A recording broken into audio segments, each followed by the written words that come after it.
As-Sunnah, As-Sunnah, As-Sunnah Foundation. As-Sunnah, As-Sunnah, As-Sunnah Foundation. আসসালামু আলাইকুম ওয়া রাহমাতুল্লাহি ওয়া বারাকাতুহু। আলহামদুলিল্লাহ ওয়াসসালাতু ওয়াসসালামু আলা রাসূলিল্লাহ ওয়া আলা আলিহি ওয়া আসহাবিহি ওয়া মান ওয়ালা, আম্মা বাদ। সুপ্রিয় দর্শক শ্রোতা ভাই বোন, দেশ কিংবা প্রবাস যে যেখান থেকে দেখছেন, আপনাদের সকলকে সাদর আমন্ত্রণ জানাচ্ছি আস-সুন্নাহ ফাউন্ডেশন স্টুডিও থেকে। আপনারা দেখছেন আস-সুন্নাহ ফাউন্ডেশন আয়োজিত সাপ্তাহিক সরাসরি প্রশ্নোত্তরমূলক অনুষ্ঠান শরীআহ সমাধানের ২২২তম পর্ব।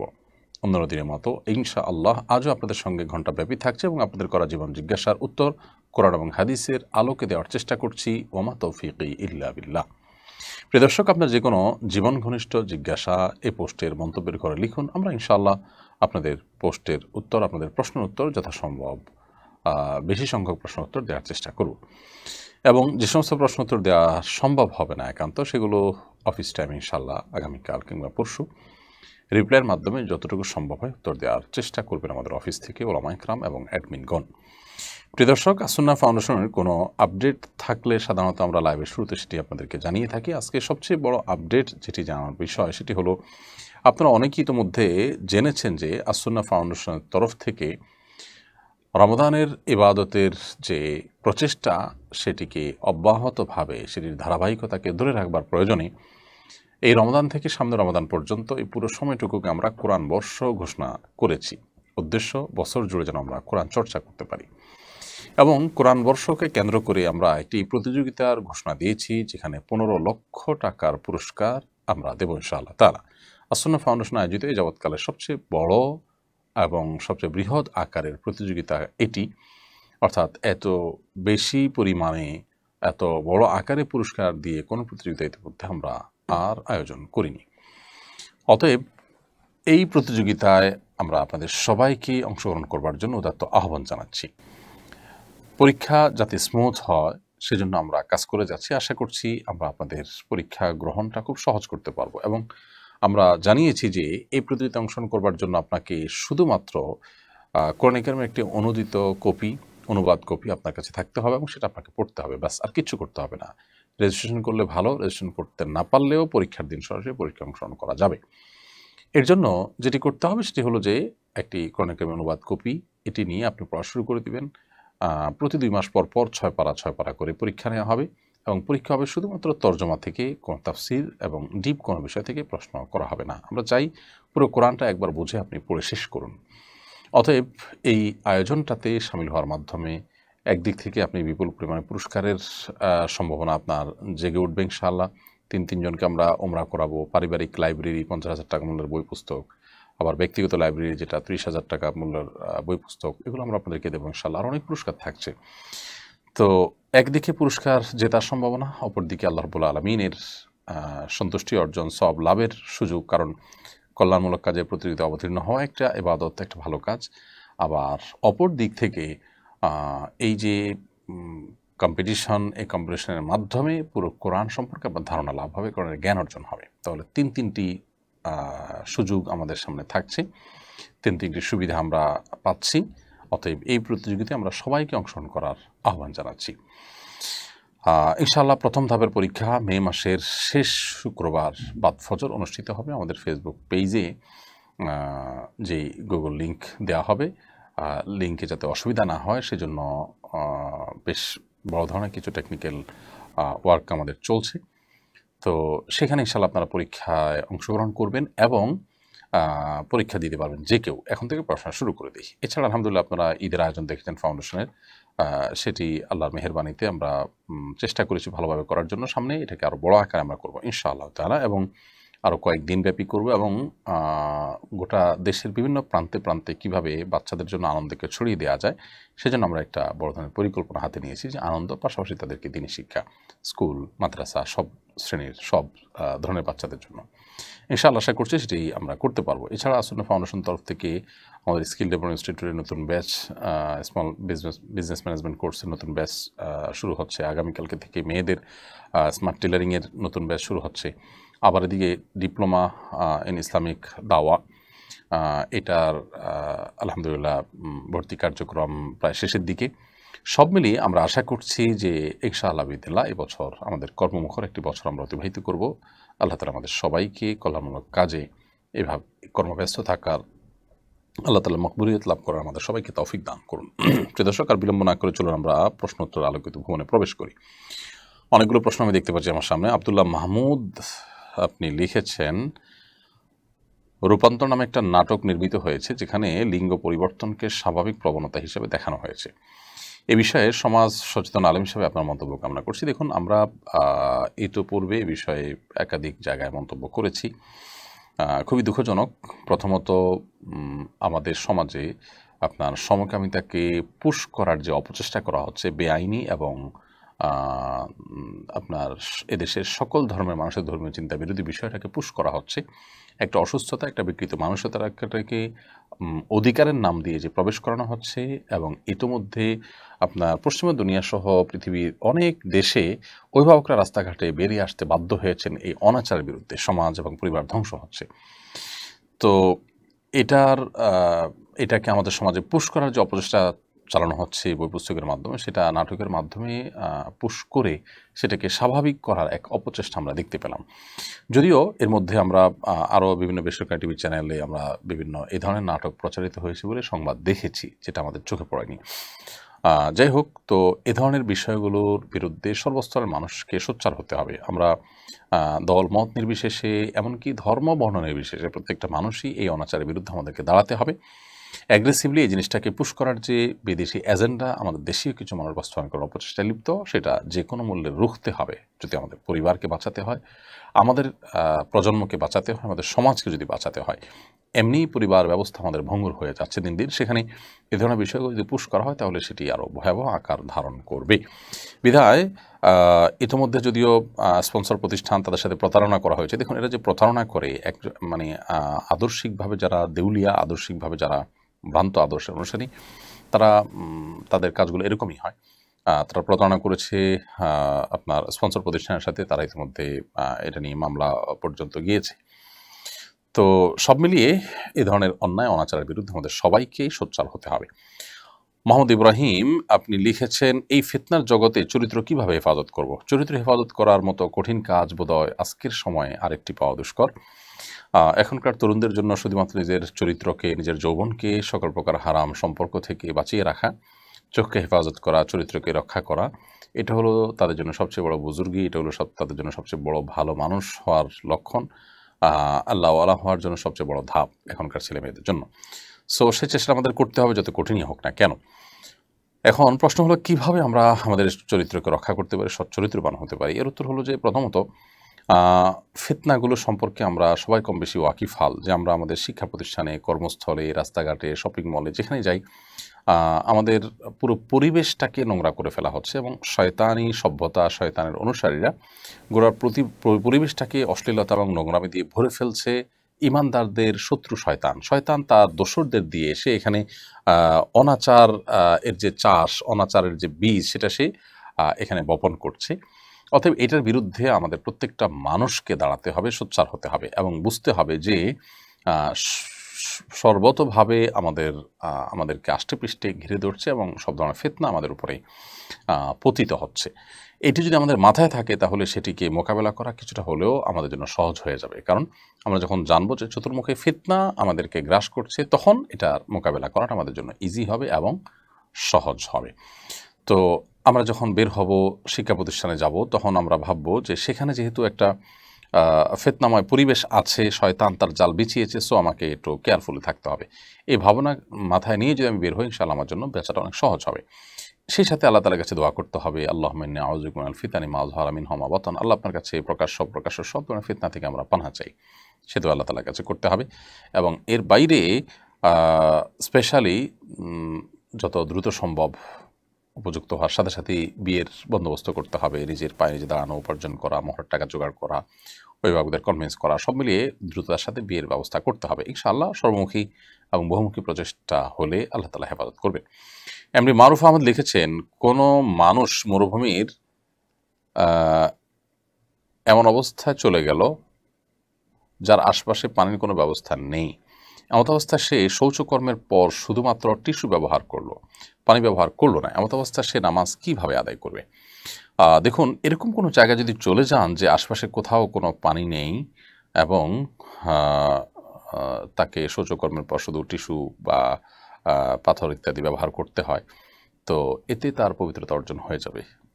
তার নাপাকি দূর করতে পারলেই হবে। তিনি তার নাপাকি দূর করার জন্য টিস্যু হোক অন্য কিছু হোক দিয়ে যদি পরিপূর্ণভাবে দূর করে ফেলতে পারেন, মুছে ফেলতে পারেন, ইনশাআল্লাহ অবস্থায় তিনি নামাজ আদায় করতে পারবেন। অর্থাৎ পানি ব্যবহার যদি নাও করেন, পাথর ইত্যাদি যে পরিচ্ছন্ন হয়ে যেতে পারেন, তাতেও ইনশাআল্লাহ তার সালাত আদায় হয়ে যাবে। এরপরে প্রশ্ন করেছেন তোহফাতুল জান্নাত ভাবনা, এই আইডি থেকে আপনি লিখেছেন, আমার পরিচিত একজন মহিলা আছেন যিনি অন্য কারোর সাথে তার ছোঁয়া লাগলে কাপড় পাল্টে ফেলেন, তার বিছানাতে কেউ বসলে বিছানা পাল্টে ফেলেন, পরিবারের সবার সাথেও এমন করেন, দেয়ালের সাথে অন্য কেউ লাগলেও সেটা মুছে ফেলেন, তার টুলে কিংবা চেয়ারে কেউ বসলেও সেটা ধুয়ে ফেলেন আর খিটখিট করেন। এই আচরণ সম্পর্কে ইসলাম কি বলে? তার এসব আচরণের জন্য কি তার গুনাহ হচ্ছে? দেখুন, প্রথমত এ ধরনের সমস্যা অনেকেরই আছে, আমি জানি ব্যক্তিগতভাবে এরকম মানুষের কথা। আর এই সমস্যাগুলো অনেক ক্ষেত্রে আমরা দেখেছি যে এগুলো আসলে ওয়াসওয়াসার রোগের কারণে হয়ে থাকে, কখনো কখনো ব্ল্যাক ম্যাজিক ইত্যাদির কারণে হয়ে থাকে, আর কখনো কখনো এগুলো ওয়াসওয়াসার রোগের অংশ। অর্থাৎ আমাদের অনেকেরই দেখা যায় যে এ ধরনের কুমন্ত্রণা, মনের ভিতরে আপনার শয়তান নানা রকমের বাজে চিন্তা প্রবেশ করা এবং এর কারণে না জল্পনা কল্পনা তৈরি হয়, এই যে আপনার খুঁতখুঁতে স্বভাবের হয়। এগুলোর জন্য প্রথমত কোনো ভালো রাকিকে দিয়ে রুকিয়া করানো যেতে পারে। অনেক সময় রুকিয়া করলে এগুলো ঠিক হয় এবং সেই সাথে কোনো মানসিক ডাক্তার দেখানো যেতে পারে বা কোনো সাইকিয়াট্রিস্টের শরণাপন্ন হওয়া যেতে পারে। এবং একই সঙ্গে মোটিভেশনের দরকার, একই সঙ্গে যে মোটিভেশন কারোর মাধ্যমে তিনি মোটিভেশন নিতে পারেন বা সেলফ মোটিভেশন হতে পারে। এই জিনিসগুলো মানুষকে আপাত দৃষ্টিতে তার কাছে মনে হচ্ছে যে আমি অনেক বেশি পরিচ্ছন্ন থাকছি, অনেক বেশি পবিত্র থাকছি, অনেক বেশি আমি সতর্ক থাকছি। আসলে এই সমস্ত অহেতুক কাজে ব্যস্ত হয়ে তার অনেক বড় বড় কাজ থেকে তিনি বঞ্চিত হচ্ছেন। তিনি অনেক বড় বড় কাজ করতে পারছেন না, অনেক নেকামল থেকে বঞ্চিত থাকছেন। এটা শয়তানের একটা চক্রান্তও বটে। তো এই জন্য এগুলো থেকে তিনি বেঁচে থাকার জন্য আপনার চেষ্টা করবেন, সেই সাথে দোয়া করবেন আল্লাহর কাছে, আল্লাহুম্মা জাআল ওয়াসাউিসা কলবি খাশিয়াতাক, আল্লাহুম্মা জাআল ওয়াসাউিসা কলবি খাশিয়াতাক। আল্লাহ, আমার অন্তরের যে সমস্ত কুমন্ত্রণাসমূহ আছে সেগুলোকে আপনি আপনার ভয় দিয়ে পরিবর্তন করে দিন। এরপরে প্রশ্ন করেছেন মাহমুদুল হাসান। মাহমুদুল হাসান লিখেছেন, কওমি মাদ্রাসার নতুন শিক্ষাবর্ষ শুরু হয়েছে, শিক্ষাবর্ষের শুরুতে কওমি মাদ্রাসার শিক্ষার্থীদের প্রতি আপনার বার্তা কি হবে? দেখুন, প্রথম কথা হলো যে কওমি মাদ্রাসাগুলো প্রতি বছরই রমজানের পরে ভর্তি কার্যক্রম শুরু হয়। বিপুল সংখ্যক শিক্ষার্থীরা কওমি মাদ্রাসায় পড়াশোনা করেন এবং মা বাবা, সচেতন অভিভাবকরা আজকাল তাদের সন্তানদের বিশেষ করে আদর্শিকভাবে বলিষ্ঠ হিসাবে গড়ে তোলার জন্য, ভালো মুসলমান হিসাবে গড়ে তোলার জন্য, বিশেষ করে শিক্ষা প্রতিষ্ঠানগুলোতে যে নীতিহীনতার জোয়ার চলছে সেখান থেকে সন্তানদের বাঁচাবার জন্য অনেকেই সন্তানদেরকে কওমি মাদ্রাসায় এখন ভর্তি করাচ্ছেন। কওমি মাদ্রাসার যে অন্যতম বৈশিষ্ট্য যে ছাত্ররা এখানে বিনয়ী হয়, ভদ্র হয়, তুলনামূলকভাবে আমলি হয় এবং পড়াশোনার প্রতি মনোযোগী হয়, সেই বৈশিষ্ট্যগুলো আজকাল কওমি মাদ্রাসা থেকে অনেকটা হারাতে বসেছে।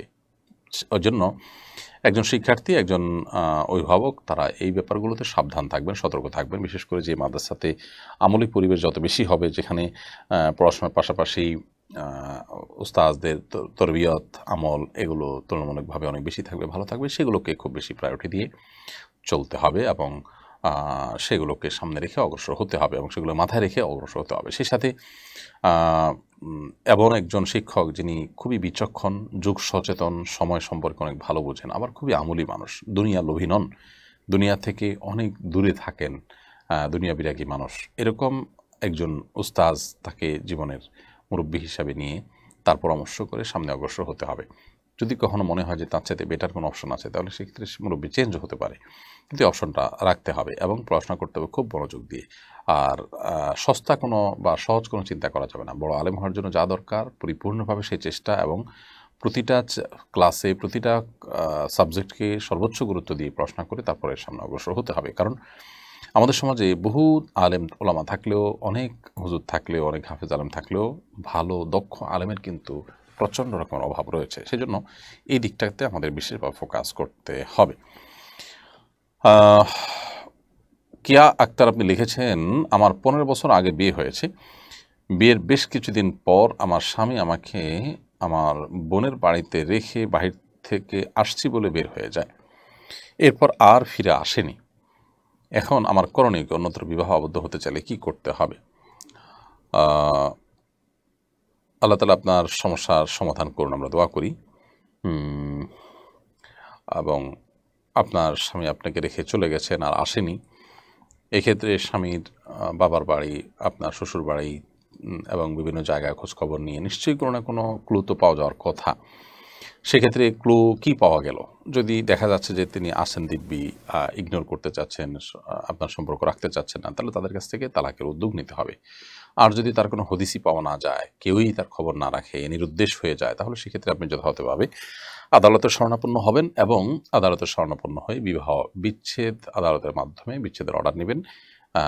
সেটা সম্ভব না হলে এলাকার মান্যগণ্য মুরব্বীরা, আলেম ওলামারা যারা আছেন তাদের মাধ্যমে আপনি বিবাহ বিচ্ছেদের উদ্যোগ নেবেন। তারা পুরো বিষয়কে পর্যালোচনা করে ডিসিশন দিবেন এবং বিবাহ বিচ্ছেদের উদ্যোগ নেবেন। সেটা হলে ইনশাআল্লাহ আপনি অন্যত্র বিবাহ বন্ধনে আবদ্ধ হতে পারবেন। মাহমুদুল হাসান লিখেছেন, স্যার আপনার প্রশ্ন উত্তর দিয়েছি। আখি আক্তার ফ্রম মানিকগঞ্জ এডি থেকে আপনি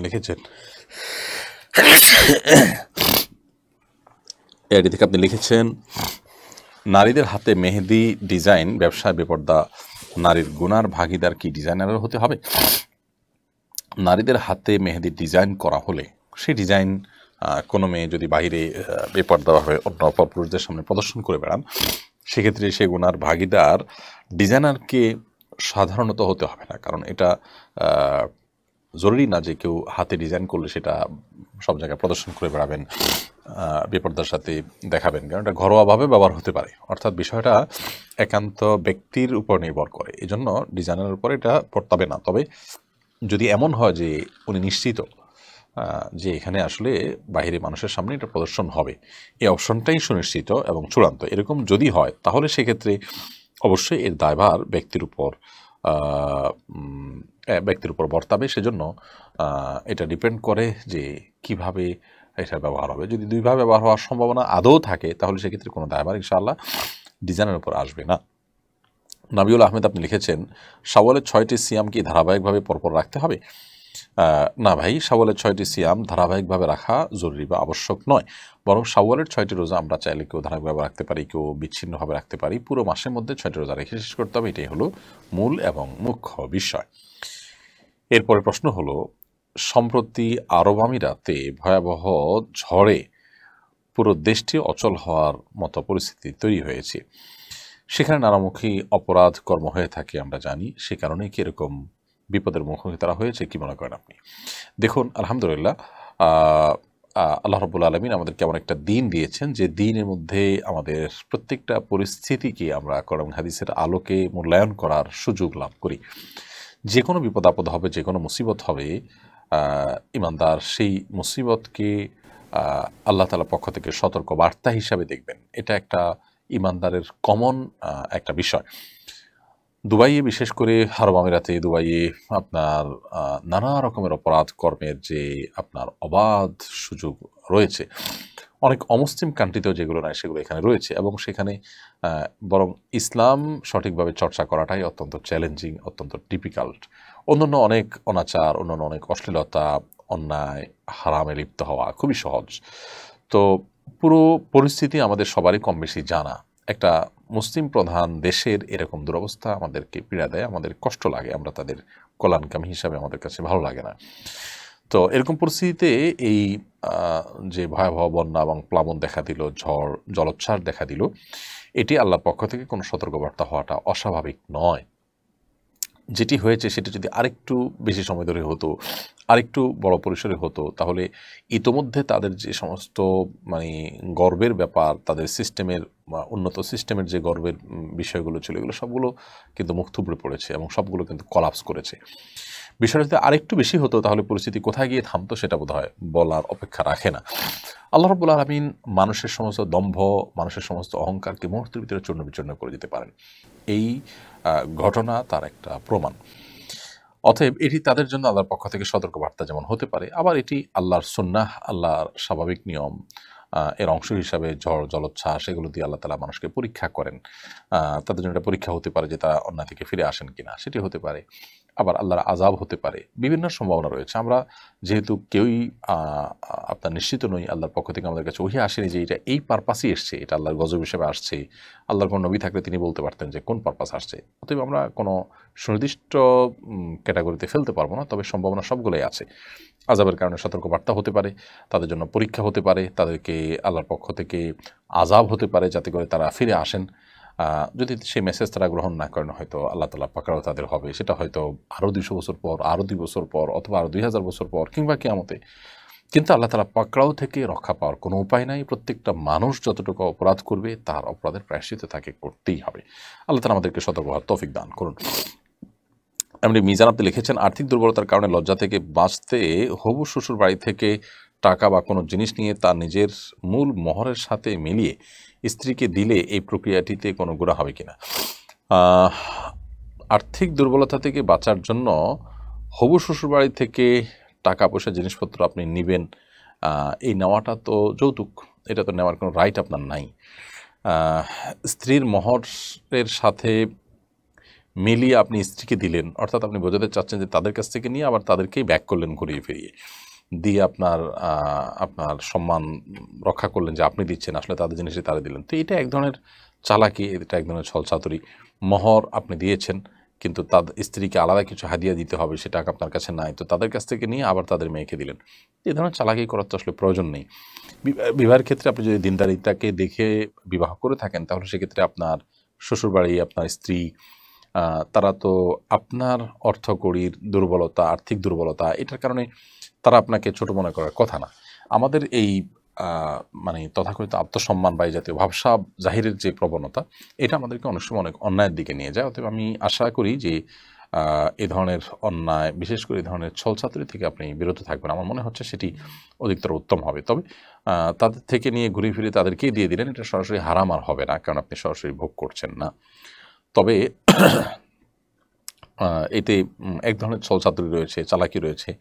আবার আপনার সামাজিকভাবে যৌতুকের যে অপরাধ, সে অপরাধটা এখানে বাহ্যিকভাবে হচ্ছে, যদিও সেগুলো আপনার হবে না, যেহেতু আপনি নিজে ভোগ করছেন না, আপনি এটা কৌশল করছেন। সো অ্যাভয়েড করাটা আমার মনে হচ্ছে ভালো হবে, কিন্তু সরাসরি হারাম হবে না ইনশাআল্লাহ। আমাতুল্লাহ মারিয়াম আপনি লিখেছেন, আমার বিভিন্ন শারীরিক সমস্যা, অনেকে বলে জিনের সমস্যা, আমি কিভাবে নিজেই রুকিয়া করতে পারি? দেখুন, সোশ্যাল মিডিয়াতে অনেকগুলো রুকিয়ার গ্রুপ আছে, সে সমস্ত গ্রুপগুলোতে, রুকিয়া সাপোর্ট গ্রুপগুলোতে আপনি সাপোর্ট পাবেন, পরামর্শ পাবেন। আপনি মেহরবানি করে সেগুলোতে একটু সার্চ করেন, বহু পরামর্শ পাবেন, এবং সেলফ রুকিয়ার উপরে অনেকগুলো বইও আছে, সে বইগুলো আপনি পড়তে পারেন। ফরিদউদ্দিন লিখেছেন, সড়ক দুর্ঘটনা বেড়েই চলেছে, সড়ক দুর্ঘটনা রোধকল্পে ট্রাফিক বিভাগ, গাড়ির চালক ও যাত্রীদের প্রতি আপনার কোনো পরামর্শ থাকলে দিবেন কি? সড়ক দুর্ঘটনা আমাদের দেশে আজকে নতুন নয়, দুঃখজনক যে সড়ক দুর্ঘটনা একের পর এক আমরা দেখতে হয়, কয়েকদিন পরপরই এ ধরনের কঠিন পরিস্থিতির মুখোমুখি আমরা হতে হয়, যে নির্মম থেকে নির্মমতম ঘটনা ঘটতে থাকে এবং একের পর এক দুর্ঘটনায় মানুষ মারা যায়, পঙ্গু হয়। এ ধরনের পরিস্থিতিতে আমাদের প্রত্যেকটা মানুষকে যার যার জায়গায় দায়িত্বশীল হতে হবে, এবং দায়িত্বশীল যদি আমরা না হতে পারি, তাহলে সেক্ষেত্রে আজকে কেউ হয়তো এই পরিস্থিতির শিকার হয়েছেন, কালকে হয়তো আমাদেরকে হতে হবে।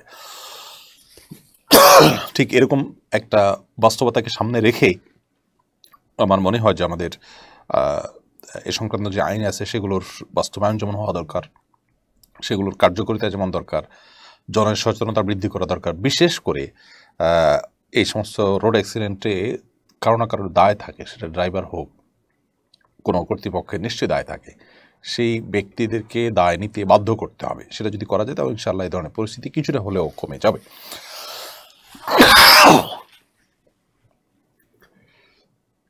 মাসুর রাহাত আপনি লিখেছেন, মসজিদ কমিটি ঢালাই মসজিদ তৈরির পর পুরাতন টিনের মসজিদ ঘর বিক্রি করে দিচ্ছে, তা ক্রয় করে বাড়ির ঘর তৈরি করা যাবে কিনা?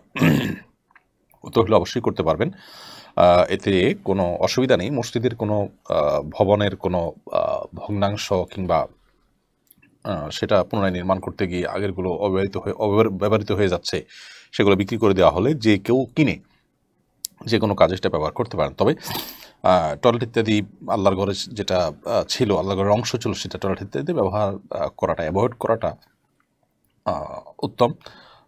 এটা আল্লাহর ঘরের প্রতি আদব এবং শিষ্টাচারের অংশ হিসাবে। এর বাইরে আপনি ঘরবাড়ি বানাতে পারেন, দোকানপাট বানাতে পারেন, এমন কোনো কথা নেই যে মসজিদের ভবনে ব্যবহৃত টিন ছিল, মসজিদে ভবনে ব্যবহৃত ইট ছিল, সেটা দিয়ে আমরা ঘরবাড়ি বানাতে পারবো না, এরকম কিছু না। টাকা দিয়ে কিনে নিয়ে মসজিদের ফান্ডে সে টাকা ঢুকে যাবে, আর আপনি সেই জিনিসটা আপনার প্রয়োজন মতো ব্যবহার করতে পারবেন। এমনি শফিকুল ইসলাম লিখছেন, শুক্রবার জুমার নামাজে খুতবা চলার সময় সুন্নত নামাজ পড়া যাবে কিনা? না, খুতবা চলার সময় সুন্নত নামাজ পড়া যাবে না। তবে অনেক উলামার মতে মসজিদে প্রবেশের পর যে 2 রাকাত সুন্নাত, যেটা ওয়াজিব অনেক উলামাদের মতে, বিশেষ করে হাম্বলী মাযহাব উলামা ইকরাম, অনেক উলামা ইকরামের মতে, সে সমস্ত ইমামদের মতে মসজিদে ঢোকার পর ওই 2 রাকাত নামাজ, যেটা তাহিয়াতুল মসজিদ বা দখুল মসজিদ, সেটা যদি না পড়ে থাকেন আপনি, তাহলে সেই নামাজটা খুতবা চলাকালীন পড়া যাবে। বাকি এ ব্যাপারে সমস্ত উলামা ইকরামই একমত যে খুতবা চলাকালীন সময় জুমার নামাজের পূর্বের যে সুন্নাত, সে সুন্নাত নামাজ পড়া যাবে না। খুতবা চলাকালীন ইমাম সাহেব যখন বের হবেন তখন নিরিবিলি খুতবা শ্রবণ করতে হবে। কোনো সলাৎ, কোনো কাজ সেখানে, কোনো কথা সেখানে চলবে না, নিরিবিলি খুতবার দিকে মনোযোগী হতে হবে। জাহিদুল ইসলাম আলভী আপনি লিখেছেন, শাওয়াল মাসের 6 রোজার নিয়মের ব্যাপারে যদি একটু বলতেন। ভাই আলভী, শাওয়াল মাসের 6 রোজা, এটা শাওয়াল মাসের প্রথম দিন, ঈদের দিন ছাড়া, এরপর আপনি পুরো মাসের মধ্যে রাখলেই হবে। ধারাবাহিকভাবে রাখেন কিংবা ভেঙে ভেঙে রাখেন, সেটা একান্তই আপনার ব্যাপার। যে কোনোভাবে আপনি এই রোজা রাখলেই হবে। সো যে কোনো মূল্যে আপনি শাওয়ালের 6টা রোজা রাখবেন, ভেঙে ভেঙে হোক আর একত্রে হোক, সোমবার, বৃহস্পতিবার কিংবা চাঁদের 13, 14, 15 এই দিনগুলোর সাথে মিট করে যদি আপনি রোজা রাখেন, তাতেও ইনশাআল্লাহ বেদিন আপনার রোজা আদায় হয়ে যাবে। আমরা অনেকেই আছি যারা হয়তো তাদের শুধু শুক্রবার বন্ধ থাকে, সেদিন তারা রাখতে চান। যদিও শুধু জুমার দিন রোজা রাখা হাদিসে নিষেধ, বা জুমারকে কেন্দ্র করে কোনো দিনকে রোজার জন্য ফিক্স করা হাদিসে নিষেধ, কিন্তু আপনার জন্য শাওয়ালের 6 রোজা রাখার জন্য অন্য যদি অপশন না থাকে, এটাই আপনার জন্য সহজ হয়, তাহলে সপ্তাহে মাসে 4টা জুমা পাওয়া যায়, সেই দিনগুলো আপনি রাখতে পারেন শাওয়ালের 6 রোজার জন্য।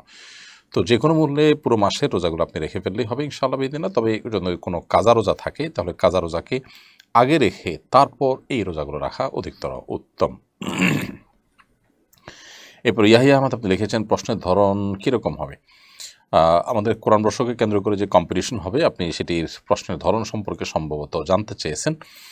তো সেই বিষয়ে আমরা বলতে চাই যে প্রশ্নের ধরন কেমন হবে এ বিষয়ে ধারণা নেওয়ার জন্য একটা মক পরীক্ষার আয়োজন করা যেতে পারে, সেটা হয়তো আমরা করবো ইনশাআল্লাহ।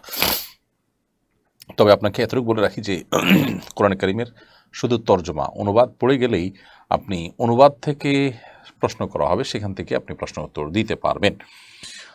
তার মানে আপনাকে ডিপ কোনো তাফসির বা সূক্ষ্ম কোনো বিষয়, শান নুজুল ইত্যাদি এসব বিষয়ে কোনো প্রশ্ন করা হবে না। আর দ্বিতীয়ত প্রশ্ন হবে এমসিকিউ প্রশ্ন, যার কারণে কোনো কিছু আপনাকে টাইপ করতে হবে না, অপশন দেওয়া থাকবে 3টা বা 4টা করে, সেগুলোর মধ্যে সঠিক অপশনটা আপনাকে শুধু চুজ করতে হবে, ব্যাস।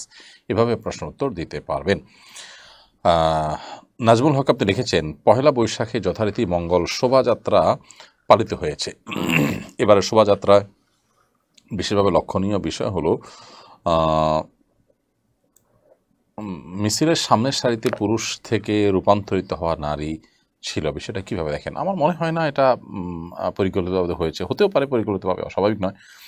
আবার এই ট্রান্সজেন্ডার বা সমকামীরা, তারা তাদের এই আদর্শকে এদেশে যেহেতু অ্যাগ্রেসিভলি প্রবেশ করাতে চাচ্ছে, অতএব তারা তাদের উদ্যোগে এই জাতীয় প্রোগ্রামগুলোতে ঢুকে পড়ছে এবং সামনে থেকে এই কাজগুলো করছে, এমনটি হতে পারে। সাভারের সম্প্রতি তাদের একটা অনুষ্ঠান হতে যাচ্ছিল, সেটাকে সম্ভবত আপনার ইতোমধ্যে পুলিশ সেটাকে পণ্ড করে দিয়েছে, রাষ্ট্রবিরোধী এই উদ্যোগকে। তো এই ব্যাপারে আমাদের প্রত্যেকটা মানুষকে আসলে সাবধান হতে হবে যথাযথভাবে। আমরা যদি উদ্যোগ না নিই, তাহলে সেক্ষেত্রে আমাদের জন্য এটা কঠিন হবে ঠেকানো। একটা সময় আমাদের পুরো প্রজন্ম ধ্বংসের দ্বারপ্রান্তে চলে যাবে। অতি উদারতার নামে যারা এ ব্যাপারে আপনার শৈথিল্য প্রদর্শন করছেন, তারা এটার পরিণতি সম্পর্কে যদি আঁচ করতে চান, তাহলে ইতিমধ্যে যে সমস্ত দেশগুলোতে এগুলো অগ্রসর হয়ে গেছে, এই সমস্ত কালচার, সেই দেশগুলোর দিকে একটু চোখ বুলাতে পারেন, সেই দেশগুলোর সামাজিক অবস্থা তারা একটু দেখতে পারেন।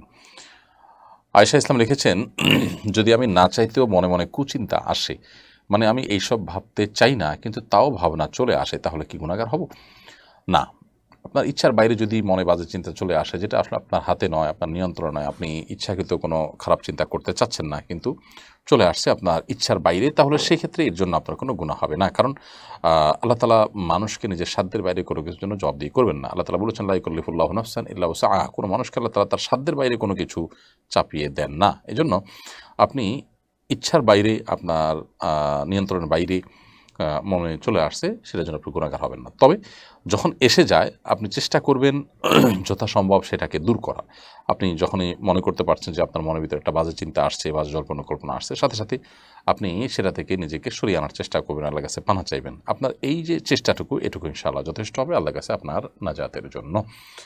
আর এর পাশাপাশি এরকম বাজে চিন্তা আসলে বাম দিকে প্রতীকী থুতু ফেলবেন 3 বার, আর আমানতু বিল্লাহি ওয়া রাসূলিহি এটি পড়বেন, আল্লাহর কাছে পানাহ চাইবেন, আউযু বিল্লাহি মিনাশ শাইতানির রাজিম পড়বেন, ইনশাআল্লাহ আল্লাহ তাআলা আপনাকে পানাহ দিবেন। প্রিয় দর্শক, দেখতে দেখতে আমরা অনুষ্ঠানের ঠিক মাঝামাঝি পর্যায়ে চলে এসেছি। এই পর্যায়ে সময় হয়েছে ছোট্ট একটি বিরতিতে যাওয়ার। বিরতির পরে ইনশাআল্লাহ আমরা আবারও ফিরে আসছি, আমাদের সঙ্গে থাকবেন আশা করছি। অসহায় দরিদ্রদের দারিদ্র্য দূরীকরণ ও স্বাবলম্বীকরণের লক্ষ্যে আসুন্নাহ ফাউন্ডেশন পরিচালনা করছে স্বাবলম্বীকরণ প্রকল্প।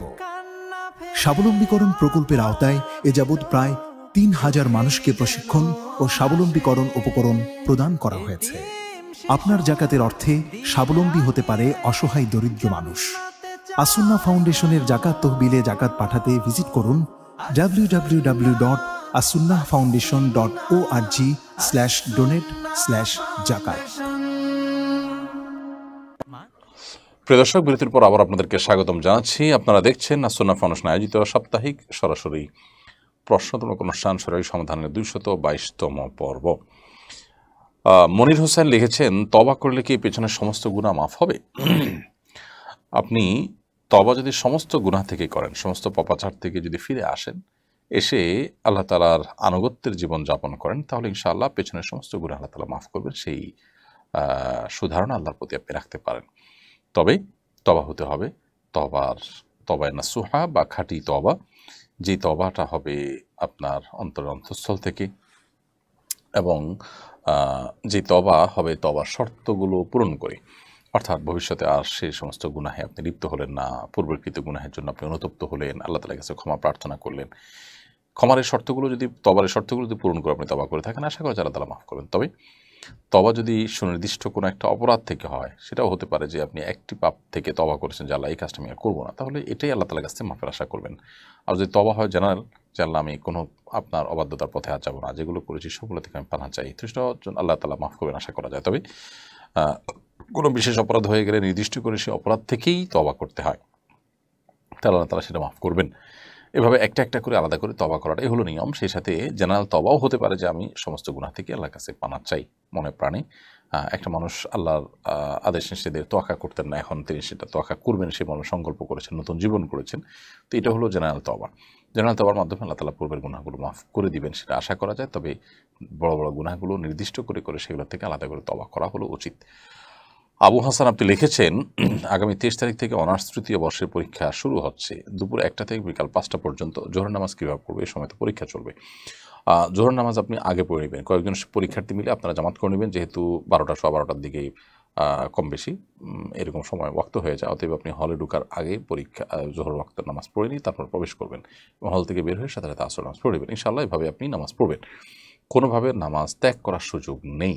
যে কোনোভাবে পরীক্ষার আগে পরে আপনাকে সময় করে পড়ে নিতে হবে। আর যদি পরীক্ষার আগে সময় না হয়, হলে ঢোকার পরে ওয়াক্ত হয়, আবার হল থেকে বের হওয়ার আগে আগে শেষ হয়ে যায়, তাহলে প্রয়োজনে আপনি পরীক্ষা আগে শেষ করে বের হয়ে ওয়াক্তে থাকতে থাকতে পরীক্ষা নামাজ পড়বেন, অথবা পরীক্ষা চলাকালীন ছুটি নিয়ে শুধু ফরজ নামাজটুকু পড়ে নেবেন। যেভাবে হোক আপনাকে নামাজ পড়তে হবে, এটা কম্প্রোমাইজ করবার কোনো সুযোগ নেই। তারিখ এআইডি থেকে আপনি লিখেছেন, আমি একজন মালয়েশিয়া প্রবাসী, আমি ঈদের নামাজ পড়তে পারি নাই, কোম্পানি পড়তে দেয় নাই, এতে কি আমার গুনাহ হবে? দেখুন, ঈদের নামাজ পড়াটা আপনার জন্য উচিত ছিল, যেহেতু আপনি পড়তে পারেন নাই। আল্লাহ তাআলার কাছে আপনি এর জন্য মাফ চাইবেন। অনেক উলামা ইকরাম এটাকে সুন্নাহ বলেছেন, অনেক ইমামগণের মতে ওয়াজিব, মত পার্থক্য আছে। তো আমরা ওয়াজিবের মতই ধরলাম, এবং এই মতটাকে ধরে আপনি আল্লাহ তাআলার কাছে তওবা করবেন, ইস্তেগফার করবেন, ক্ষমা প্রার্থনা করবেন এই মতটার অনুসারী হিসেবে। সো আল্লাহ তার কাছে মাপ চাইলে আল্লাহ তাআলা ক্ষমা করবেন ইনশাআল্লাহ। তো পরবর্তীতে এই ধরনের কোম্পানি, যে কোম্পানি আপনাকে ঈদের নামাজ পড়তে দেয় না, সে তো আপনাকে ফরজ নামাজ পড়তে দেওয়ার কথা না। আমার মনে হয় তার জন্য আপনার আরও বেশি দুশ্চিন্তা করা তার কথা। যদি অন্যান্য নামাজ পড়তে দেয়, শুধু ঈদের নামাজের ক্ষেত্রে ঝামেলা করে, তাহলে সেক্ষেত্রে আপনার এই কোম্পানি পরিবর্তনের চিন্তা করা উচিত। আর যদি ফরজ নামাজগুলো আপনাকে পড়তে না দেয়, তাহলে তো কোনো অবস্থাতে সেখানে চাকরি করার জন্য হালাল নয়, জায়েজ নয়। বিকল্প পথ আপনাকে যে কোনোভাবে হোক বের করতে হবে। আবু সিদ্দিক লিখেছেন, একটি উমরার কাপড় দিয়ে কতবার উমরা করা যায়? ভাই আবু সিদ্দিক, একটি উমরার কাপড় দিয়ে যতবার খুশি ততবার উমরা করা যায়।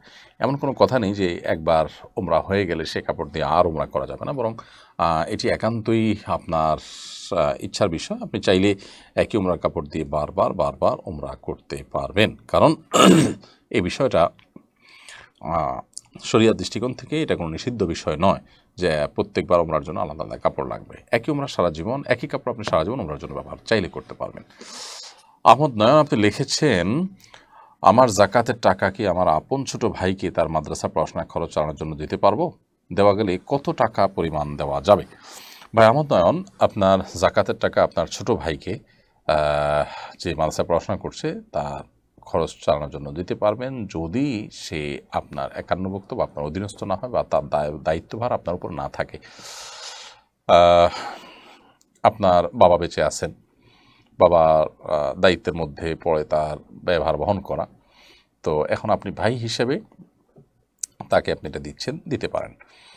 আর যদি বাবার দায়িত্ব যেটা, সেখানে বাবার দেওয়ার সামর্থ্য আছে, বাবা দিচ্ছেনও, তারপর আপনি তাকে দিতে চাইলে সে সুযোগ তো নেই। কারণ সে ছোট মানুষ হিসাবে তার অভিভাবক যদি সম্পদশালী হন, তাহলে সেক্ষেত্রে সেও তার অধীনে জাকাতের হকদার আর হবে না। আর যদি তিনি নিজে অভাবী হন, তাহলে তার ব্যয়ভার বহন করতে না পারলে আপনি তার ব্যয়ভার বহন করতে পারেন এখান থেকে। তাসনিমা বিনতে জান্নাত, আপনি লিখেছেন, পিরিয়ডের পর নখ না ফেলে নামাজ পড়লে কি নামাজ হবে? পিরিয়ডের পর নখ কাটতেই হবে এমন কোনো বাধ্যবাধকতা নেই। ওই অবস্থায় আপনি নামাজ পড়লে নামাজ হবে, গোসল করতে হবে, গোসল করে আপনি নামাজ পড়তে পারেন। মির্জা এমডি আকরাম লিখেছেন, কোরবানি দেওয়ার জন্য নিজে গাভী পালন করেছি, এখন গাভীর 3 মাসের বাচ্চা আছে, এই গাভী কি কোরবানি দেওয়া যাবে? আপনি চাইলে এই গাভী কোরবানি দিতে পারেন, চাইলে অন্য কোনো পশু কিনেও কোরবানি দিতে পারেন। আপনি কোরবানি দেওয়ার নিয়ত করেছেন যে এটাই করব, নিয়ত করেছেন, তো এর মানে এই না যে এটাই আপনাকে দিতে হবে। তবে বিশেষ করে যখন গাভীর 3 মাসের পেটে বাচ্চা আছে তখন, তাহলে আপনি এটাকে চেঞ্জ করে অন্য পশু কোরবানি দিতে পারেন। আর যদি 3 মাসের বাচ্চা যেটা আছে সেটা সহ আপনি কোরবানি দিতে চান, সেটা জায়েজ আছে, দিলে সেই বাচ্চা সহই আপনাকে কোরবানি দিতে হবে, অর্থাৎ বাচ্চাটা আলাদা রেখে দিতে পারবেন না, বাচ্চাও জবে করে দিতে হবে আপনাকে, আপনি খেতে পারেন বা না পারেন। আমাদের অনেকের কাছে হয়তো এটা বোঝা আসবে না, কিন্তু যখন কোনো পশু আল্লাহর রাহে কোরবানি নিয়ত করি আমরা, তখন পশুর ভিতরকার সব কিছুই কোরবানি করতে হয়। তো এরকম পরিস্থিতি এড়াবার জন্য আপনি চাইলে সেটা পরিবর্তন করতে পারেন, বিশেষ করে যখন সচ্ছল মানুষ হবেন তখন আপনি এটা করতেই পারেন। অর্থাৎ আপনার নিজের উপর কোরবানি আবশ্যক নয়, কিন্তু আপনার উপর কোরবানি আবশ্যক, নিজে পালন করে এটাই দিবেন নিয়ত করেছেন, এখন কোনো কারণে অসুবিধা মনে করছেন, এটা আপনি পরিবর্তন করতে পারেন। মহিবুল্লাহ, আপনি লিখেছেন, দিন দিন লিঙ্গান্তর বিষয়টা আমাদের সমাজে প্রতিষ্ঠিত করার চেষ্টা করা হচ্ছে, বিপদ থেকে আমাদের সন্তানদের কীভাবে রক্ষা করবো পরামর্শ কামনা করছি। আমাদের প্রত্যেককে যার যার জায়গা থেকে প্রতিবাদ করতে হবে এবং সোচ্চার হতে হবে। কোনোভাবেই সমকামিতাকে এই রূপান্তরকামিতার আড়ালে প্রতিষ্ঠা করার এই নীল নকশাকে বাস্তবায়ন করতে দেওয়া যাবে না। সর্বশক্তি দিয়ে প্রত্যেকটা মানুষকে প্রতিবাদ জানিয়ে যেতে হবে, তা না হলে আমাদের সন্তানদেরকে আমরা রক্ষা করতে পারবো না। শুধু সন্তানকে আমি বাঁচাবো এ ধরনের পরিস্থিতি থেকে, আর সমাজের সর্বত্র এটার ছড়াছড়ি হতে থাকবে, এটা সন্তানকে রক্ষার কোনো উপায় হতে পারে না। এই জন্য নিজের সন্তানকে তো আমি সেফ রাখবই, সেই সাথে সমাজে এই ধরনের জিনিসের বিস্তার যেন ঘটতে না পারে, আমার জায়গা থেকে আমার শক্তি অনুযায়ী আমি প্রতিবাদ করব এবং প্রচেষ্টা অব্যাহত রাখবো। সে সাথে আল্লাহ তাআলার কাছে দোয়া এবং পানাহ তো চাইতেই হবে। এমনি নবী হোসেন, আপনি আইডি থেকে লিখেছেন, নবীজির জীবনী হিসেবে আপনি কোন বই সাজেস্ট করবেন? বইয়ের নাম এবং লেখকের নাম বললে খুব উপকৃত হব। নবীজির জীবনী ধারাবাহিক পুরো জীবনী জানার জন্য রাহিকুল মাখতুমই সবচেয়ে বেটার। আলহামদুলিল্লাহ, রাহিকুল মাখতুম এই বাংলা অনুবাদ হয়ে গেছে, এটি আপনি কালেক্ট করতে পারেন। এছাড়া ডক্টর আলী সাল্লাবি সহ অনেক বড় সমকালীন লেখকগণ আছেন, তাদের লেখা বইগুলো আপনি কালেক্ট করতে পারেন। আপন শেখ আইডি থেকে আপনি লিখেছেন, সেহরির সময় ঘুম থেকে জাগতে না পেরে রোজা রাখিনি, ভেবেছি সেহরি খেতে পারিনি, সারাদিন না খেয়ে রোজা রাখতে পারবো না, এখন কী করণীয়? এটিতে আপনার ভুল ছিল, এবং গুনাহ হয়েছে সন্দেহাতীতভাবে, এর জন্য আল্লাহর কাছে তওবা করবেন, ইস্তেগফার করবেন, ক্ষমা প্রার্থনা করবেন। একটি অপরাধ হয়েছে, একটা গুনাহ হয়েছে, সেজন্য সেই সাথেই সেই রোজাটি আপনি এখন রেখে দিবেন। রোজাটি রেখে দিলে ইনশাআল্লাহ বিদিনিল্লাহ আপনি আল্লাহর কাছে দায়মুক্ত হবেন। এরপরে দাওয়াজ আরিয়ান ইসলাম আপনি আইডি থেকে লিখেছেন, মনের দুশ্চিন্তা দূর করার উপায় কি? দুশ্চিন্তা দূর করবার জন্য আল্লাহ তাআলার কাছে একটা দোয়া আমরা পেশ করতে পারি, যেটা নবী সাল্লাল্লাহু আলাইহি ওয়াসাল্লাম পড়তেন, আল্লাহুম্মা ইন্নী আউযু বিকা মিনাল হাম্মি ওয়াল হাযান ওয়া আউযু বিকা মিনাল আজজি ওয়াল কাসাল ওয়া আউযু বিকা মিন গালাবাতিদ দাইনি ওয়া কাহরির রিজাল। আবার বলছি, আল্লাহুম্মা ইন্নী আউযু বিকা মিনাল হাম্মি ওয়াল হাযান, আল্লাহ আপনার কাছে আমি পেরেশানি থেকে, দুশ্চিন্তা থেকে পানা চাই। ওয়া আউযু বিকা মিনাল আজজি ওয়াল কাসাল, আল্লাহ আপনার কাছে আমি অক্ষমতা থেকে এবং অলসতা থেকে পানা চাই। ওয়া আউযু বিকা মিন গালাবাতিদ দাইনি ওয়া কাহরির রিজাল, আল্লাহ আপনার কাছে আমি ঋণের প্রাবল্য থেকে এবং মানুষের কাছে আমি তুচ্ছ হয়ে থাকা, মানুষের কাছে ছোট হয়ে থাকা থেকে আমি আপনার কাছে পানা চাই। এর বাইরে ডিপ্রেশন এবং পেরেশানি দূরের জন্য দুরুদের আমলটা, ইস্তেগফার আমলটা আমরা বেশি বেশি করে পাঠ করতে পারি, দোয়া ইউনুস বেশি বেশি পাঠ করতে পারি। বিশেষ করে দুরুদ, ইস্তেগফার এগুলো মানুষের পেরেশানি দূরের জন্য অব্যর্থ আমল হিসাবে প্রমাণিত, এবং বিভিন্ন হাদিসেও নবী সাল্লাল্লাহু আলাইহি ওয়াসাল্লাম আমাদেরকে এই সুসংবাদ দিয়েছেন যে এগুলো মানুষের পেরেশানি দূরের জন্য যথেষ্ট হয়। যে ব্যক্তি ইস্তেগফারকে নিয়মিত করতে থাকে সবসময়, তো আল্লাহ সুবহানাহু ওয়া তাআলা তাকে যে কোনো টেনশন এবং দুশ্চিন্তা থেকে বের হওয়ার পথ আবিষ্কার করে দেন। আব্দুল ওয়াদুদ এআইডি থেকে আপনি লিখেছেন, নামাজে মনোযোগ ধরে রাখতে কি আমল করতে পারি? নামাজে মনোযোগ ধরে রাখার জন্য প্রথমত আপনি নামাজে যা পড়ছেন সেগুলো বুঝে বুঝে পড়ার চেষ্টা করবেন, অর্থ সহকারে বুঝে বুঝে পড়ার চেষ্টা করবেন। দ্বিতীয়ত নামাজে মনোযোগ সৃষ্টি করবার জন্য নামাজের আগে থেকে অন্য সমস্ত কাজ থেকে ফারেগ হয়ে নামাজের দিকে মনোনিবেশ করবেন। তৃতীয়ত হালাল উপার্জন, হালাল ভক্ষণ, চোখের হেফাজত, চোখের গুনাহ থেকে বেঁচে থাকা, এই বিষয়গুলো মানুষকে নামাজে মনোযোগী হতে অনেক বেশি সহযোগিতা করে। এমডি আয়াতুল ইসলাম আপনি লিখেছেন, ঘরের মধ্যে গরু মার্কা ঢেউটিন লাগানো। এখন প্রশ্ন হলো, এই ঘরে নামাজ হবে কিনা? গরুর যে ছবি আছে ঢেউটিনের উপরে, সেটা প্রথমত অনেক ছোট আকারে থাকে সাধারণত, সচরাচর। তো যদি অনেক ছোট হয় এবং অস্পষ্ট হয় তাহলে কোনো অসুবিধা নেই। আর যদি একেবারে পরিষ্কার করে বোঝা যায় তাহলে সেক্ষেত্রে সেখানে নামাজ হয়ে যাবে, কিন্তু মাকরুহ হবে, অনুচিত হবে এরকম জায়গায় নামাজ পড়া। এবং সেই ছবির জায়গাটা কিছু দিয়ে যদি মুছে দেওয়া যায় তাহলে সেক্ষেত্রে আর মাকরুহ হবে না। এমনি মোস্তাফিজুর রহমান আপনি লিখেছেন, আতরের পরিবর্তে পারফিউম ব্যবহার করলে কি সুগন্ধি ব্যবহারের সুন্নাহ আদায় হবে? আদায় হবে, তবে পারফিউমে যেহেতু অ্যালকোহল থাকে সেটা ব্যবহার নিয়ে আমাদের ভিন্ন রকম মত আছে, একাধিক মত আছে। অনেকে এটাকে জায়েজ মনে করেন, অনেকে না জায়েজ মনে করেন, তবে জায়েজ হওয়ার মতটা আমরা অধিকতর শক্তিশালী মনে করি এবং সুন্নাহ আদায় হবে আমরা মনে করি। তবে ইখতিলাফ থাকার কারণে কেউ যদি আতর ব্যবহার করতে পারেন আর এটা অ্যাভয়েড করতে পারেন সেটা উত্তম, বাট আমি এটাকে ব্যবহার করাকে জায়েজ মনে করি, এবং জায়েজ যে সমস্ত ওলামা কেরাম বলেন তাদের যুক্তিটা আমাদের কাছে বেশি শক্তিশালী মনে হয়। ইশতিয়াক উদ্দিন এআইডি থেকে আপনি লিখেছেন, কেউ না জেনে শিরক করলে সে মুশরিক হিসাবে গণ্য হবে কিনা? কেউ যদি না জেনে শিরক করেন, তারপরেও শিরকি, কিন্তু তিনি যখন জেনেছেন সাথে সাথে তিনি যদি তওবা করেন, ইস্তেগফার করেন এবং ফিরে আসেন, ইনশাআল্লাহ বিদিনিল্লাহ আল্লাহ তাআলার কাছে তিনি ক্ষমাপ্রাপ্ত হবেন। এমনি জসিমউদ্দিন লিখেছেন, সঞ্চয়পত্রের উপর যে মুনাফা দেওয়া হয় তাকে গ্রহণ করা জায়েজ হবে নাকি এটা সুদ হবে? সঞ্চয়পত্রের উপর যে মুনাফা দেওয়া হয় সেই মুনাফা গ্রহণ করা হারাম হবে, কারণ সঞ্চয়পত্রের উপর মুনাফাটা দেওয়া হয় এটা সুদ গ্রহণ করা হারাম, সেই দৃষ্টিকোণ থেকে এটা হারাম হবে। সঞ্চয়পত্র ভেঙে মূল টাকাটা শুধু আপনি নিতে পারবেন। রিয়াদ মাহমুদ হিমেল এআইডি থেকে আপনি লিখেছেন, আমার পরিচিত কোনো ব্যক্তি যদি সুদী ব্যাংক থেকে ঋণ নিয়ে অভাবগ্রস্ত হয়ে পড়ে এবং আমি তার ঋণ সুদ সহ পরিশোধ করে দিই, তাহলে কেমন গুনাহ হবে? তাকে সুদ থেকে মুক্ত করবার জন্য, সুদ থেকে সে তওবা করে ফিরে আসছে এবং এই ভুলে সে আর জড়াতে চায় না, সেই জায়গা থেকে যদি তাকে আপনি মুক্ত করেন, ইনশাআল্লাহ আপনার গুনাহ হবে না, বরং আপনি তাকে ঋণ মুক্ত করেছেন এবং সুদ থেকে বেরিয়ে আসার জন্য সাহায্য করেছেন, সেজন্য আশা করে আল্লাহ তাআলার কাছে আপনি আজর পাবেন।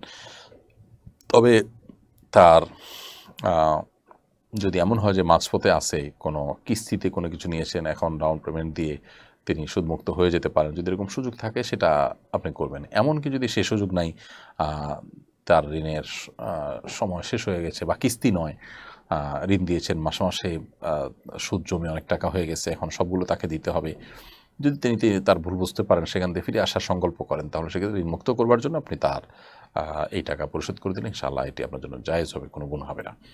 কেফায়েতুল্লাহ পাটোয়ারি আপনি লিখেছেন, কর্মক্ষেত্র থেকে বাড়ির দূরত্ব সফর পরিমাণ, এক্ষেত্রে নিজের বাড়ি যাওয়ার সময় রাস্তায় কি মুসাফিরের নামাজ পড়বো নাকি পূর্ণ নামাজ পড়বো? ভাই কিফায়তুল্লাহ, আপনার প্রশ্ন উত্তর হলো যে কর্মক্ষেত্রে থেকে আপনার বাড়ির দূরত্ব যখন সফর পরিমাণ হবে তখন মাঝের সময়টাতে আপনি কসর পড়বেন, রাস্তা আপনি কসর পড়বেন, পুরো নামাজ পড়বেন না।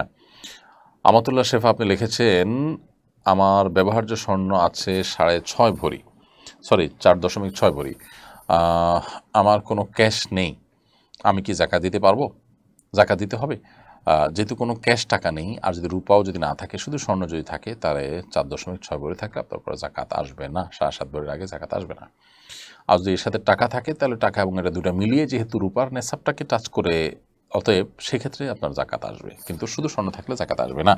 ধরুন 6.5 ভরি আছে, সাথে 10,000 টাকা আছে, তাহলে 10,000 টাকা এবং 6.5 ভরি উভয়টার মূল্যমান যোগ হবে, কারণ টাকা এটা স্বর্ণ বা রূপার যে কোনো রূপই হতে পারে, যেহেতু সর্বনিম্ন স্বর্ণের দাম, অতএব স্বর্ণের সাথে রূপার দাম যেহেতু সর্বনিম্ন, অতএব ওই টাকাটাকে রূপা ধরলে তাহলে স্বর্ণ আর রূপা যখন মিশ্র থাকে তখন উভয়টার মূল্যকে একত্র করে স্বর্ণ রূপার যে কোনো একটার মূল্য টাচ করলে জাকাত এসে যায়। আর বলাই বাহুল্য যে রূপার দাম অনেক কম, অত রূপার মূল্য, রূপার যে নেশাব সেটাকে টাচ করা অনেক সহজ, কিন্তু দুইটার মূল্য একসাথ করে করলে তখন রূপার যে নেশাব সেটাকে স্পর্শ করে ফেলে, আর সেজন্য তখন জাকাত আসে। এই জন্য স্বর্ণের সাথে যখন নগদ টাকা থাকে, স্বর্ণের সাথে যখন রূপা থাকে, তখন উভয়টার মূল্য অ্যাড করে রূপার নেশাব স্পর্শ করলেই তখন জাকাত এসে যায়। আর শুধু স্বর্ণ থাকলে 7.5 ভরি জাকাত আসবে না। এমনি মাহাদি হাসান আপনি লিখেছেন বাবা মারা যাওয়ার পর ভাইয়েরা ভালো ভালো জমি বিক্রি করেছে, এখন ভালো জমি বলতে শুধু বাড়ির জায়গাই আছে, পুনরায় এখন দাগে দাগে জমি চাচ্ছে, এমত অবস্থায় কি বাড়ি ভেঙে হলেও বন্ধুর জমি দিতে হবে? দেখুন, বাবার মৃত্যুর পর টোটাল সম্পদ, সেটা বাড়ির জমি হোক, ভালো ভালো জমি হোক, এই সবগুলোর মূল্যমান হিসাব করতে হবে যে বাবা যখন মারা গেছেন তারপর এই সবগুলোর ভ্যালু কত ছিল, এই ভ্যালু ধরে বন্ধের হিস্সা ঠিক হবে।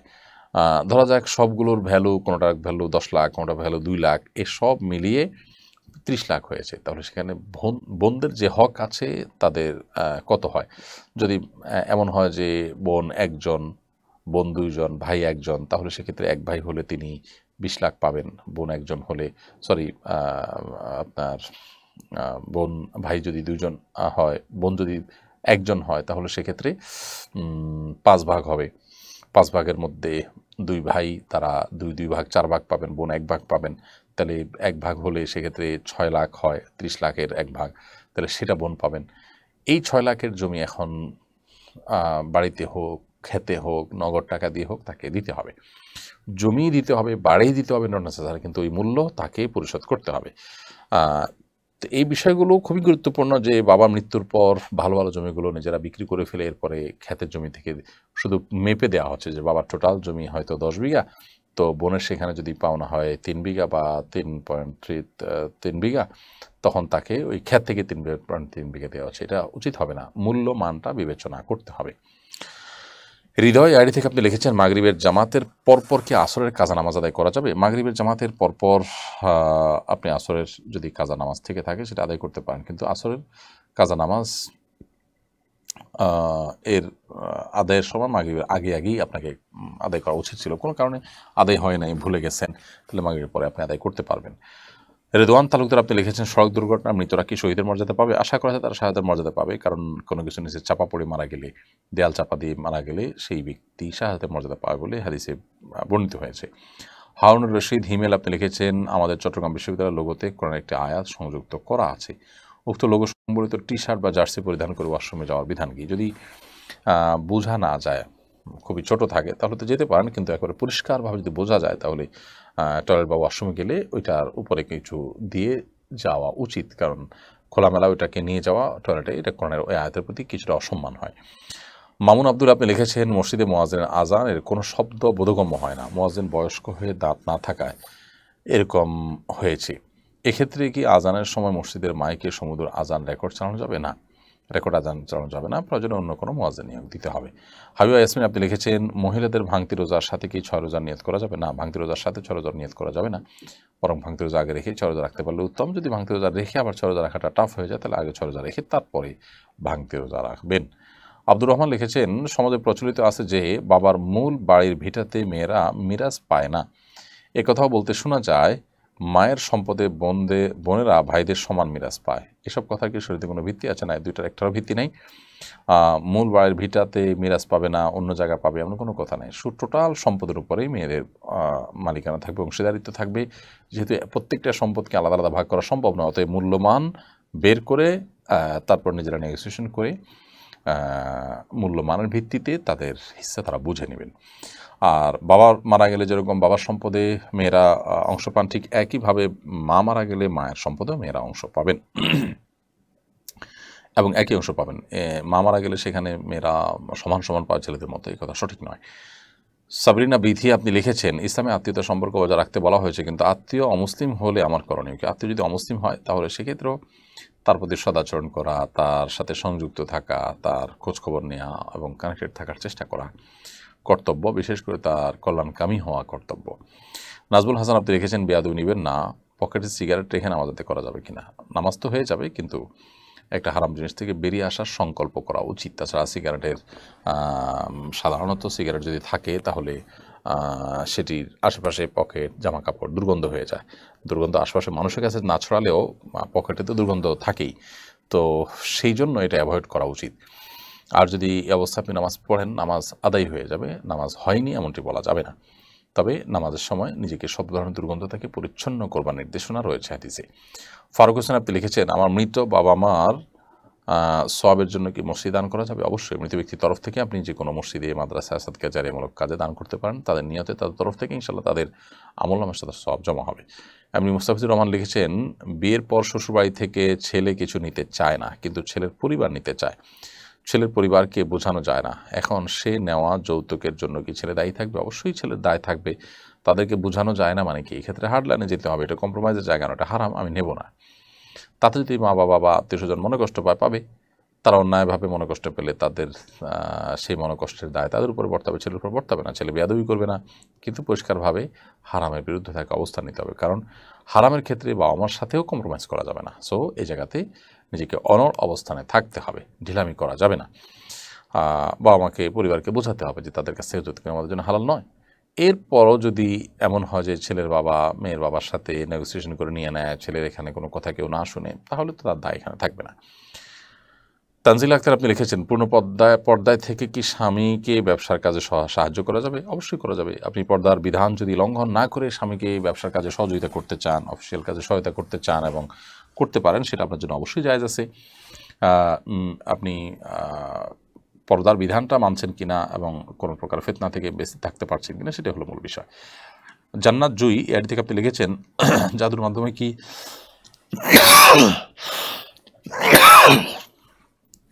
জাদুর মাধ্যমে কি বিয়ে বন্ধ রাখা সম্ভব? গ্রামে কোনো মেয়ের বিয়ে না হলে জাদু করা হয়েছে বলে ধারণা করা হয়। জাদুর মাধ্যমে বিয়ে বন্ধ রাখা যায়, এটা সম্ভাবনা রয়েছে।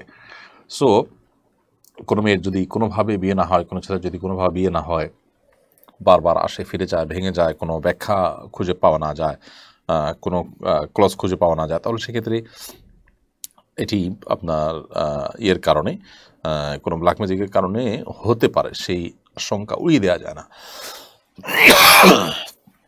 কিন্তু বিষয়টা কি একান্তই কাকতালীয় বা স্বাভাবিক, নাকি ব্ল্যাক ম্যাজিকের কারণে এমনটি হয়েছে, সেটি বোঝার জন্য কোনো ভালো রাকি, ঝাড়ফুঁককারীর শরণাপন্ন হওয়া যেতে পারে। তার মাধ্যমে ইনশাআল্লাহ বিদিনিল্লাহ সমাধানের পথ আমরা পেতে পারি, সেটা চেষ্টা করা যেতে পারে। অথবা সেলফ রুকিয়ার মাধ্যমেও কেউ চাইলে নিজের ডায়াগনোসিস করতে পারেন। নাদিয়া সুলতানা লিখেছেন, গায়ের তিল রিমুভ করা যায় আছে কিনা? সৌন্দর্য বর্ধনের জন্য, নিছকই সৌন্দর্য বর্ধনের জন্য এটি করলে ঠিক হবে না। অতিরিক্ত তিল আছে, সেটা ত্রুটিপূর্ণ বা দৃষ্টিকটু, সেই জন্য এটি চাইলে আপনি রিমুভ করতে পারেন।